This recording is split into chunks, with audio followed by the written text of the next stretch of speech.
And this is a session today, which is a very serious session, right? We're talking about the future right now, right? We're talking about ethics and compliance, right? And compliance second, ethics first, right? Because Right. AI, deep learning, machine learning. So something happened with me recently, and I just want to share this before even we get into this, right? So I never had this thought process. I always thought that a car is a car, right? A car is a car, right? It's a manufactured product. I'm a manufacturing engineer, by the way, right? So a car is a car, and I understand manufacturing because that's what I studied when I was in college. But I transitioned into privacy after that. But just saying, I do understand how a car works, right? And I was somehow in past 1 month driving a Tesla, and when I was driving Tesla, and I kept repeating this after driving that car, is it's not a car anymore. It's a software. A Tesla as a car is a software, and the machine learning model of the car is so amazing. It changes drive lanes by itself, right? It tells you to stop. It decreases the speed automatically. If there is traffic, the car automatically becomes slow. And it has an option where it drives automatically 100%, right? What I have to do is just put my hand into it so that the car confirms that I'm not sleeping. It's not even about I am driving. The car is checking on me whether I'm sleeping or not. And that is the level that industry has reached, right? We are not talking about tomorrow, 10 years down the line, 50 years down the line. We are saying today there is a car which is not a manufactured product. It's a software, right? And now the question comes, and the car is beautiful because it has more cameras and more processing power than you can think of. So a car is processing PII, right? A car is telling how a human should do. So we already have reached with our machine learning, deep learning models. The car is emulating a human being, right? And now the question comes of ethics, right? And that's why we are here today, and we want to talk about everyday AI and privacy. So today's session, we have a very special guest, a dear friend. I know Kapil sir from some time, and we kind of have this conversation of privacy in India. Since the privacy in India started, I think we know each other, and we have been working together somewhere or the other, discussing what should we do, what should be the right approach note, right? And we are into this, right? And we are, I think two of us, we can 100% guarantee you that we are 200% doing privacy, and some people are doing some part of infosec. But I think Mr. Kapil and me, I think we are very involved, and we in our discussions, in our career progress. If you look at last 5 years, we both have been doing just privacy, and that brings us two privacy professionals for you to discuss about a very important topic today. So my name is Akash Singh. I am CEO of this company, Tsaaro. We started this 1.5 years ago, and if you're here joining the session, thank you. It shows that we have been working hard, and you are thinking that you can listen to us, learn something from us. It is a big deal for us every minute that you spend with us. I'm also a CIPPE, CIPM, a FIP, and also obviously Kapil sir has all those certifications, but I'm just telling. So I'm also part of IAVP advisory board. I kind of take care of the CIPT thing. But yeah, I think that's a bit about me. People usually ask me, what do I do? I'm more into implementations.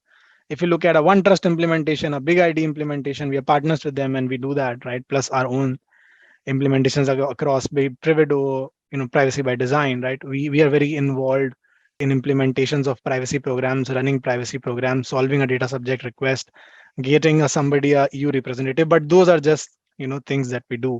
So over to Mr. Kapil Dev Tyagi. So Mr. Kapil Dev Tyagi is a data privacy manager in Sirion Labs, and Sirion Labs is just not another name. It's a huge name in the US, right? And now before this, he used to work in one of the big Indian IT companies called Coforge, right? And where I kind of also started talking to him, and we knew each other. But he comes with a huge experience in privacy, the right guy to ask questions, to maybe discuss and come to solutions together. So, disclaimer before this session is our speakers do not represent their companies. This is not a legal advice. If you're listening to us and you're in this session, or after this, you will listen to a YouTube recorded lecture or a webinar that you call it. So this is not a legal advice, right? We do not expect you to understand this and take a decision, right? If you want to build a privacy program, you can call me after this. About Tsaaro, Tsaaro is a name in the industry as a brand of privacy. If you think about privacy, you will think about us already, I would rather say, but I'm just saying. We do our hard work, we do our fair share of investment around the industry to build the industry, first of all. If you look at Saro Academy, and if there is a privacy professional in the Indian subcontinent, he would have done some course from us, right?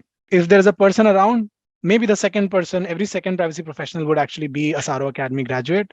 But obviously, that is something that we kind of work on. But Saro itself kind of does. We are ISO 27001 compliant, 27701 compliant, but we will leave those things behind and talk about today's agenda. Today's agenda is we talk about what is AI. Obviously, I know most of the people know, but we're going to just touch about, we're going to talk about, then we'll move on to everyday applications of privacy into AI. What are these concerns that we're going to talk about today? What are the responsibilities an AI should have? And what are the checklists that we should think about when we are doing this in our companies? Because every company, if you do a PIA, and I was sitting with someone in this country, and again, I was driving a Tesla, but I also know people in Tesla, and I was sitting with them and talking about how do we do privacy impact assessments there, right? And the beauty is all these privacy concerns that we talk about are real, right? And are being seen constantly across the industry, right? You name it, you name booking.com, you name the biggest companies in the world, they are highly concerned. Maybe smaller companies in India may not be thinking about it, but the time is coming, right? And a lot of people ask me, there is no privacy law, and the notification says that we won't have one, but the notification says that we want to have one sooner than later. So I think we should probably be buckling up right now, because the amount of shortage that we have today, the amount of shortage that we have of privacy professionals today, and I can tell you why, how to find out an amount of shortage of privacy professional. Okay, I'll answer that as well. If you know a privacy professional who has 3 years of legitimate experience and he took his next jump in job, just ask him how much money he got increment of. Just ask him, right? And that increment will tell you how important a privacy professional is to the company and how less we are, right? And that will solve all the questions and answers of whether privacy is dead or not, right? But I'm just saying. So we'll talk about the regulations, then we'll get into case studies, AI for future, and conclusion. But again, we want to talk and understand today from Mr. Kapil Tyagi, his views, his assignments that he has done in the past. Right now, what is it that he has understood by being in this industry for such a long time? So, Mr. Kapil, what is AI for a privacy professional? Actually, if you see that the goal of the AI is to create some program which that can perform tasks which generally a human performs.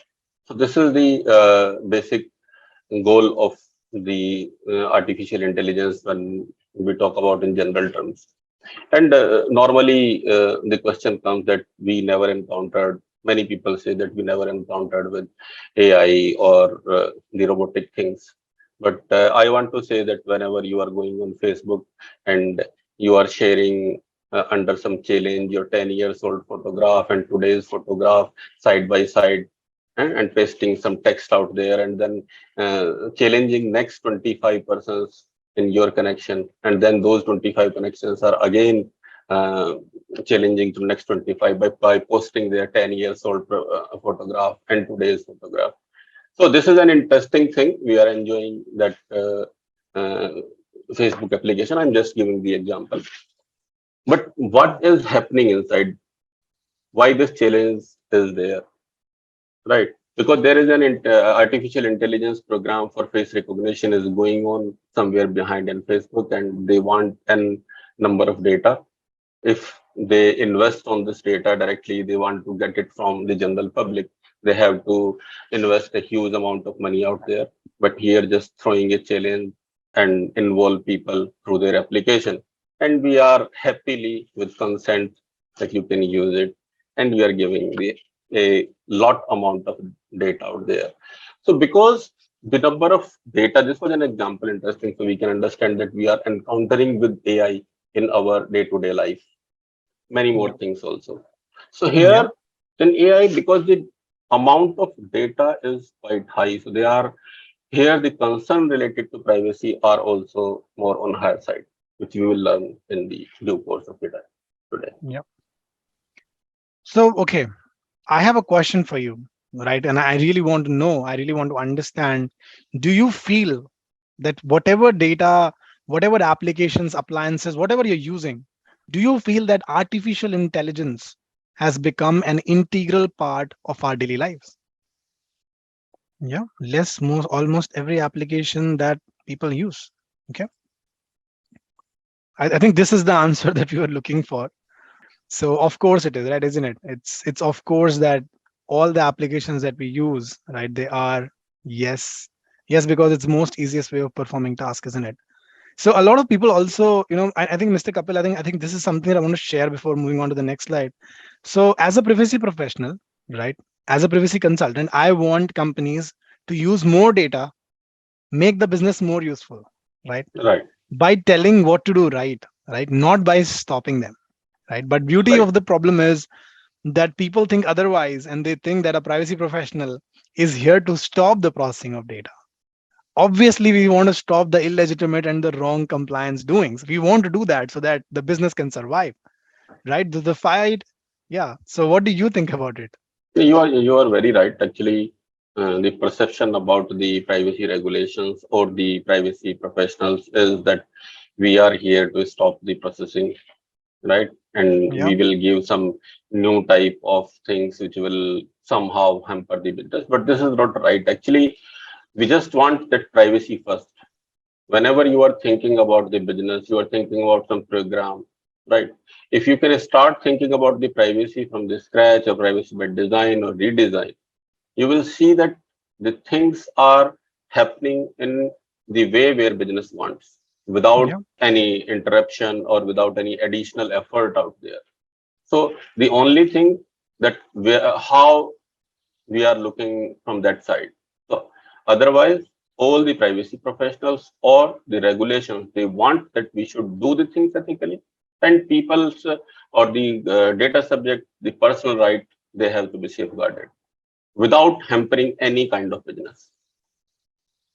yeah, I think I'm very cognizant with you. I'm very concerned about our image in the market, by the way, as a privacy I think people community. are understanding also, the industry Yeah, also, the business is also understanding the importance of the privacy professionals and the framework and program which are running into it. So means we can see the differences coming. It will take time because the it always takes time when to adopt or to learn new yeah. things. But yes, things are going in positive side.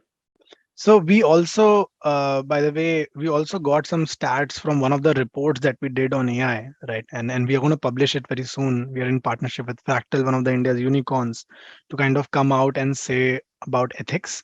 So we saw that 93% of the businesses, they invest in AI on an ongoing basis, right? But the question is, do 93% of the businesses invest in privacy on the ongoing path? So because they go hand in hand. If there are no ethics to an AI, then where do we stop, right? Where do we stop taking in data, processing in data? But again, I'm just talking about stats, but overall, we know when we say 93% of businesses invest in AI, that means that there is no processing in the world, in any company, right, in any sector that doesn't have AI.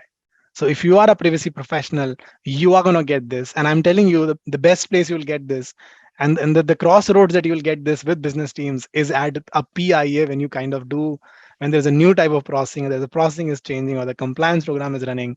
That's the beautiful place that we find it. And we try to make sure that the AI, the infrastructure of the AI was built in the right manner. Because if it's not built in the right manner, the machine learning model is not taking the data in the right manner, there is no data minimization done, then it's a problem. It's a brand issue for the company. Coming to our discussion points. So how is PII that moves, or how do we get that privacy and AI junction where we see that, okay, these are the types of data, right? This is the result that comes out, Mr. Kapil, right? So what is your perspective, right? That in terms of an AI and its indispensable use of exists like healthcare industry. So what is this PII that AI consumes, Mr. Kapil? Akash, knowingly or unknowingly, right?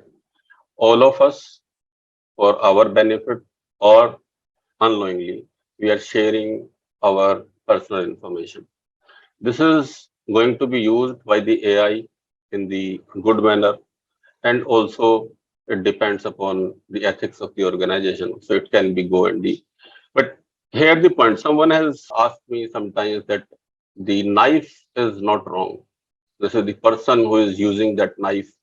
It totally depends upon that it is going to be used in the right way or wrong way. So this same applies, I think, with the AI also. That the this is a thing which can be utilized into the, if we are using in ethical way, we keep the privacy first. And these are the few things I might be repeating during the session: privacy first, and privacy by design, default, and the privacy by redesign. Through this, I think this we can say reliable AI, or we will say ethical AI, we can reach out there. But yes, AI can be used in both the manner, like I given the example of the knife. So majority of the industry, there are one way or other, the AI, the PII are being used and collected by the AI. Majority of the websites you can see of different business types, they are using chatbots or taking some forms and all that. So in the name of the user experience, they are taking a lot of information and improvising through the AI. Over to you. Yeah. I think one of the things that I was also about to say that, right? So basically what happens is, so I use Mintra a lot, right? And I use Amazon a lot, but I also use Mintra a lot. And the next t-shirt that I want to buy, that platform knows. But there are two parts to it, right? Part number one is whether that information is useful for me or not, right? I feel it is useful. I know a lot of privacy professionals will do a lawsuit against me for saying this, or will go against me for saying this, because their thought process has now become that the Mintra should not process this, right? But but that is not the problem. The problem is ethics, right? When it is using that data, whether I consented to do that, right? So when I want to use Mintra and I give consent that I want these suggestions, I also want these suggestions, right? I totally get it. I totally get all the conceptions around. But sometimes some platforms I need marketing suggestions, right? So when I need marketing suggestions, I choose for it. And again, marketing has become a lot more direct and also a lot more costly, by the way, because I think since this AdWords or marketing has stopped, I think mail marketings have, or if you look at marketing cost, I think LinkedIn or things like Google AdWords, right? And I think Google and LinkedIn are the biggest winners, I would rather say, right, in the war, because now companies cannot do mailers, so they can show you when they don't target you or retarget you, right? But I'm just saying, so it's still a beautiful thing to discuss and get ahead. But privacy is not at the crossroads, right? If I consent that yes, I want an artificial intelligence to give me suggestions because I want suggestions, right? I want Zomato to tell me. Again, sometimes I don't want Zomato to tell me, right, what I want to eat. But definitely, if I'm eating a biryani and I know that I love Lucknow biryani, so if there are some shops that are opening up, then it shows me notification saying this there is a shop that is there. So I also get to understand. Otherwise, how will I know, right? Right. How will I know if there is no Google, if there is nothing? But if I consent for this and this happens, it's perfectly fine. Yes, there is one other example. If you see, like if you see the requirement of the business, like Facebook or these social media applications, they want that the person should be engaged with their Yeah, website, right? yeah, So now they see the pattern. The AI is learning from us that I enjoy the fake news. The first time the news came, I given my responses. Oh my God, this is right and wrong. And there are a lot of people who are uh, interacting to it. So on one side, you see that the fake news is a unethical thing, but AI is learning through it because the target of that particular AI is to get engaged of the user. Right. Now, if a user is interested in the fake news, then it will produce fake news. yeah. That I definitely have to ask my father to stop sharing, videos to 100 more people on WhatsApp. So, okay. Can AI be a threat to data privacy? So, guys, do you think that artificial intelligence is a threat to data privacy or not? Or ethical privacy, or maybe we can coexist, but it depends, right? Whether the company or the user wants it together. Or do you think that if there is an artificial intelligence model, then automatically we should be concerned? So guys, you just have to go to menti.com and just choose an option, right? It will just take a second for you, not more than a second. Yes, AI puts data privacy at risk. Wow. Yeah. But we will move on, right? And we'll talk about privacy concerns. So what are these privacy concerns, Mr. Kapil, that you have seen in your experience of careers, right? And we talked about AI today. So what are these concerns in artificial intelligence that you're seeing across and would like to share and point out? Yes, occurs actually one I have given the last example because the way AI is learning, that is a major concern. The way the AI programs are being developed, are they into the ethical using ethical AI or the responsible AI?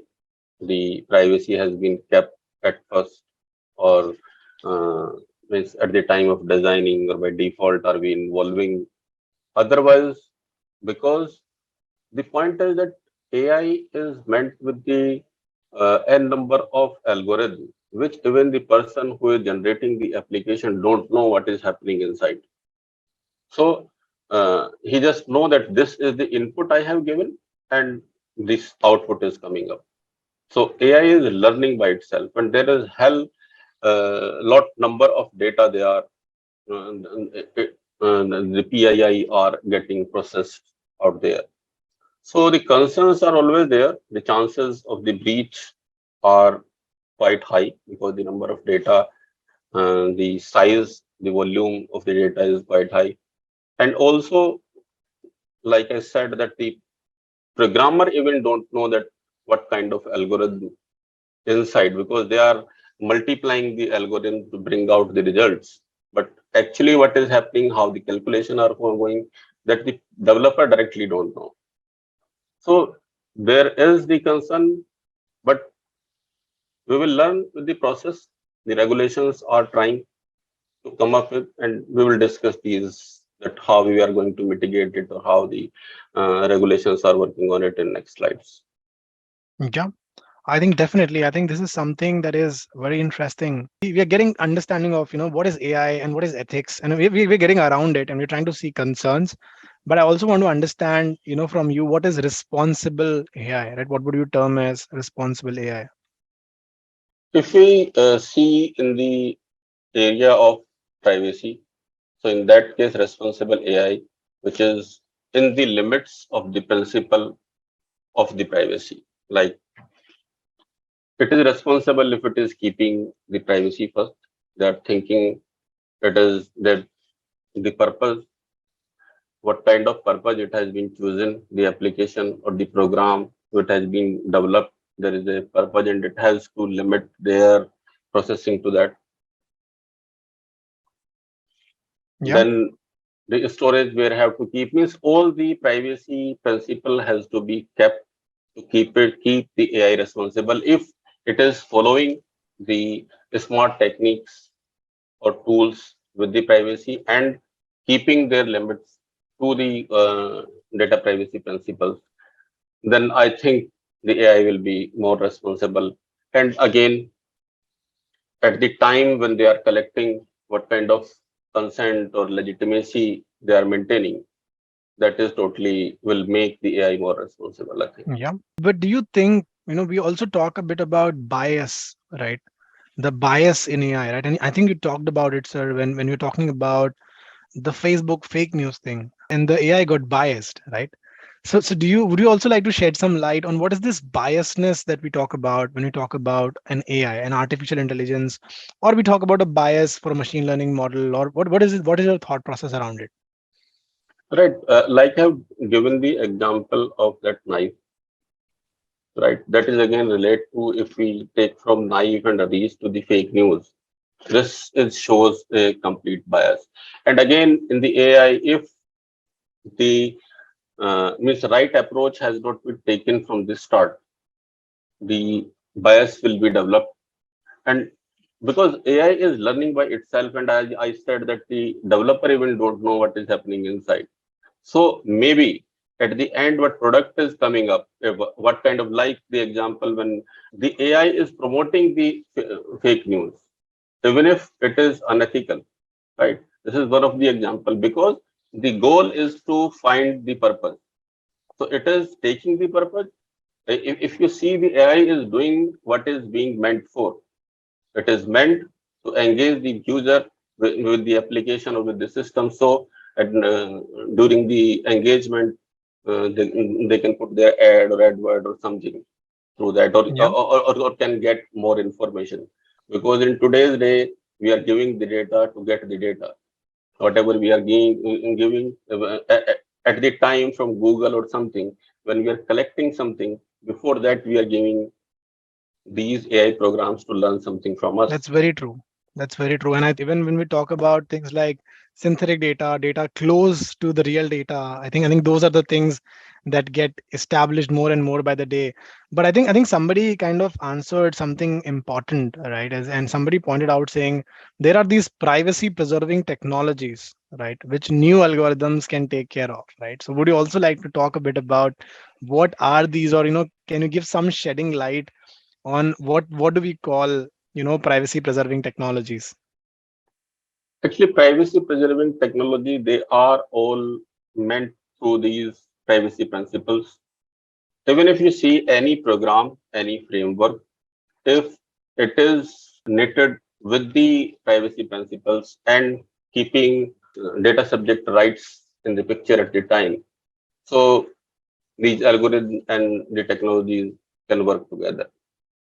Coming to something that people can take out, right? I think a lot of times when people come to our sessions, we definitely want to give something back, make a so by the way, guys, you can take a screenshot of this, right? And maybe if tomorrow you're doing a PIA or thinking about how do you make AI more responsible, I think this is something that you can keep for yourself, right? And I know you want to explain this, but this is something that is a great takeaway from the session today, right?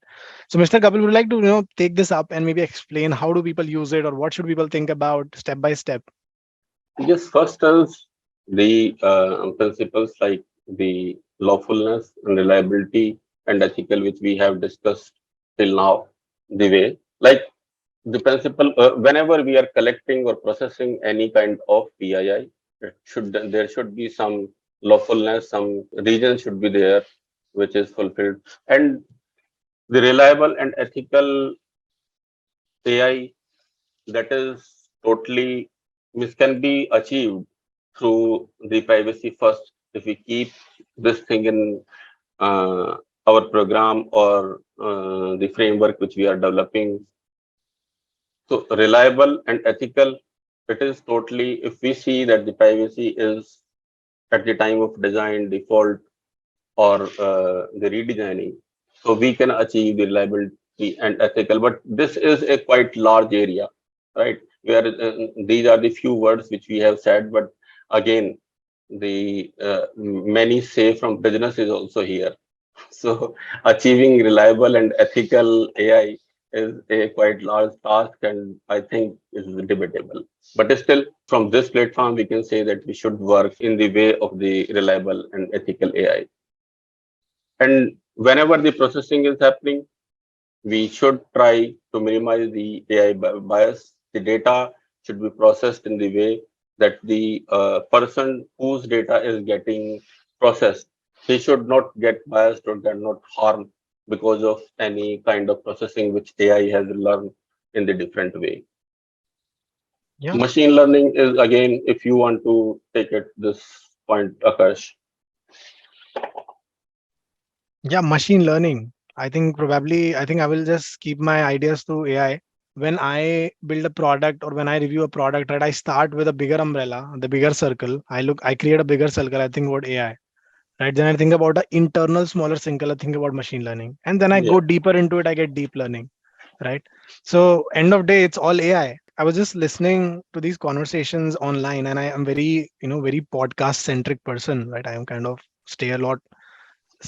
keep a lot of time for myself, and I listen to these podcasts to understand what global leaders are talking about, right? And interestingly, everybody talks about that there comes a point in time where a machine learning model or an AI can go out of hand, right? Where that control of the deep learning model will go out of hand, right? I know it's a far away dream. It will take some 10 years, 20 years down the line where that can happen, or that is even technologically possible, because we will need some big computers to be able to do that. But I'm still saying it's there is coming a time where, as an industry, as a company, and as human beings, right, not just as industry or as business, as human beings, we need to save ourselves, right? We need to make sure that the type of personal information, the blood groups that are going in, health information. I was just reading about it, and interestingly, a company in healthcare has built a machine learning tool, right? A robot, right, which you call a robot, a deep learning robot.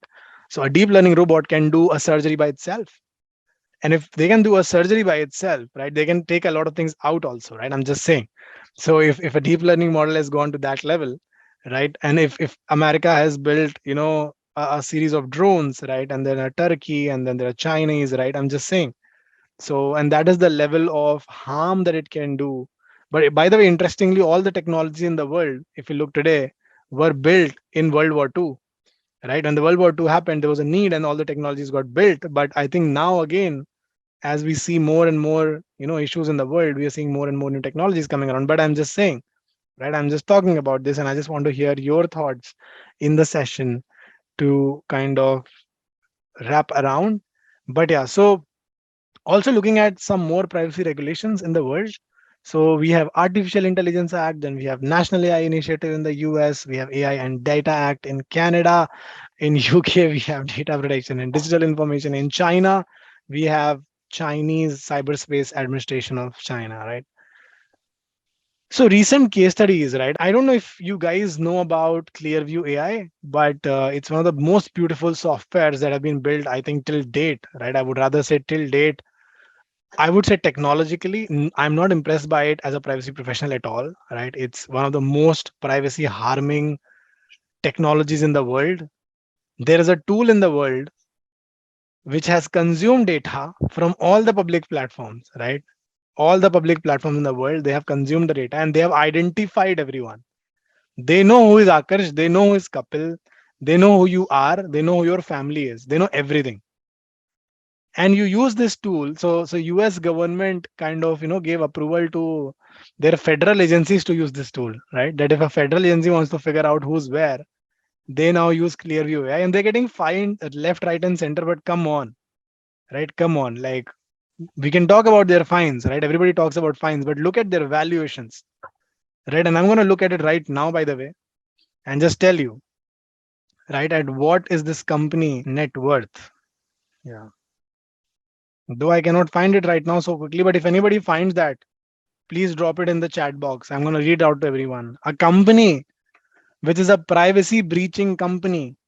And I keep repeating to everyone that once your data is online, it is always going to be there. So think about what you're uploading, right? Think about what type of things you have, right? Be more private, right? That is my thought process. When you're sending data to the cloud, and people kind of come up and say, hey, Apple is the best privacy preserving technology. But come on, right? There are like tens of years, thousands of years that we are still back behind $130 million, right? And I'm just saying, it's that is the amount of worth that they're telling. But come on, right? It's if you know, in Ukraine, and I was reading about this, in Ukraine Russia war, Clearview AI was used by Ukrainians to identify the families of Russian soldiers and then send them messages saying, hey, he died here, and Russians are not telling, whatever it is. But I'm just saying, I just read a case study, and that is the case study, right? Which you can see an application of in this slide. Talking about now future, right? What is the future for AI, right? Where are we going? Well, I think we have watched a few movies. If you see, like Mechanica, I think the name was of the movie Ex Mechanica, and the another movie was Her. So they display the AI in the form of super intelligence, where we are going, we think, and this is what the people are getting afraid about, that how the tomorrow the machines and this AI will control the human. But so Yeah, but interestingly, they may all the be, or movies are coming interestingly, true one by one. yes, yes. Hope this will not come true, but yes, the We things just are hope, but moving into that direction. yeah, but I'm just But saying, if I used to yes, watch, so when there was a movie Apollo 13, right? And now it's like it doesn't look like a faraway dream, right? And when it came, it was a faraway dream. So, and people going to space stations, right, talking about everything in the world, in outside our universe, outside our galaxy, right? It's getting more and more visible, more and more closer, and we are also getting more and more closer. But by the way, this is where we also want to say that, we have come 45 minutes down the line, and we wanted to have that discussion with all of you, and it's a beautiful discussion that we just had today. Thanks a ton for joining the session. But I want to open the session for Q&A now, right? And just specific to the Q&A session. So if you have any questions, please feel free to ask them, drop them in the chat box. I have two questions, by the way. I'm just waiting for this. So question number one, and I know you are the right guy to ask, so I'm going to point it out to you, Mr. Kapil. Is implementing, not from the AI, but is implementing ISO 27701 best option to be compliant with privacy? Actually, there are multiple frameworks like NIST or even ISO 27701. Yeah. They are there, but as on today, as there is no certification available in the market, so we cannot directly say that one company is compliant. Yes, we can say ourselves that yes, we are working in the privacy framework and we have closed all the doors. We are trying to. So ISO 27000 is quite, because this is a renowned certification in this area of information security, and the controls for privacy also going to be implemented by the infosec team, and this through these control only. So this is not that exactly the ISO. If you have done 27001, so then the privacy has been completed. You have to work with the framework, and the control can be implemented through ISO 27000. Hope this answers. Yeah. So as a data privacy officer, what should be my top three priorities, Mr. Kapil? First of all, you have to be directly in touch with the senior stakeholders. So you are responsible for the privacy framework and how the privacy is directly happening into the organization, is establishing or not. Second most major responsibility, that you have to connect with the data security, these authorities wherever your organization is registered. And finally, you are responsible for running or means monitoring how the data privacy program is happening, and consult them, give your guidance, and make sure that the organization where you are DPO, so all the privacy framework run in a smooth manner. By the way, anybody who's in the session, if you want to stay connected, want to know about our next sessions, there is a LinkedIn group, right? There's a WhatsApp group, just a click away, right? Yeah, and obviously, if you have a feedback, what we can do better, we would love to do that. We need to make us better, make ourselves better. But yeah, question coming to the question, Mr. Kapil. So, is appointing a DPO the answer to show seriousness about privacy? Though it is, by the way, Sumant, I'm just saying because at least you start somewhere. But I'm just saying. Yes, of course, because this is one of the requirement of majority of the regulation, that one person, uh, like in your security program, if you don't have a CISO and you are saying that we are doing everything, right? But there is no one person who is directly responsible for the complete program. So this is a good start. I will say that if we have appointed DPO, now if the company has just appointed a name to fill in some form, the DPO, then I cannot say anything. But yes, if the company thinking about the program and they have appointed a DPO, so now it's DPO's responsibility to go ahead and means expand the program in the organization. Yeah.